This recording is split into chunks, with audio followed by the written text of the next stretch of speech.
Sec Vince, dito po sa maling coordinates at data na binabanggit po ni Senator Ping Lacson na may kaugnayan po sa Ghost Flood Control Projects na sinasabi nga po parang sinadya na mali no, na ipinasa nitong si Bonoan sa Pangulong Bongbong Marcos Jr. Confirmed po ba ito na 421 flood control projects ang may kaugnayan dun sa mali-maling coordinates at nakita nyo na po ba mismo kung ano-anong mga proyekto ito?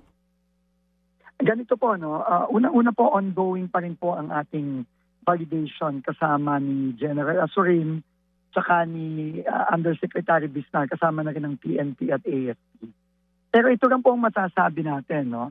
Ayoko po munang pumunta dun sa kung sinadya ba ito o pagkakamali lang, pero ito po ang fact. No? Ang fact ay marami po dun sa mga proyekto at coordinates ng mga proyekto na ipinasa ng DPWH para sa isumbong sa Pangulo website ay mali po ang coordinate. Ako po mismo, naka-experience po ako niyan sa Oriental Mindoro. No? At chinek po namin doon sa coordinates na sinubmit. Nung kakapasok ko lang po ito. No? So, sinubmit po ito bandang mga Agosto. Pumasok po ako ng September. Pumunta po ako sa Oriental Mindoro.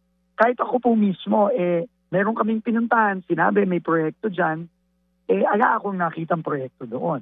No? Sa Mindoro, no? Sinasabi niya may proyekto daw ang SunWest Corporation doon, pero wala. So, totoo po na maraming mga proyekto ang hindi mahanap dahil po mukhang mali ang coordinates na isinumite sa isumbong sa Pangulo website. As to yung motibo po noon, kung yun po isinadya, yan po ay kailangan imbestigahan talaga ng mabuti dito sa ongoing investigation natin. Mga kapatid, brothers and sisters, saan ka pa? Dito na tayo sa totoo. Dito na tayo sa True FM. Mga kapatid, mag-subscribe and follow po kayo sa social media accounts ng True Network PH. Yan po kami. Hanapin nyo lang True Network PH, Facebook, Instagram, YouTube, TikTok, and podcast. Mapa-Apple or Spotify man yan, mahahanap nyo kami. Lahat ng mga napapanood at napapakinggan nyo po sa programa, nasa social media accounts namin yan. So, paano mga kapatid? See you sa social media!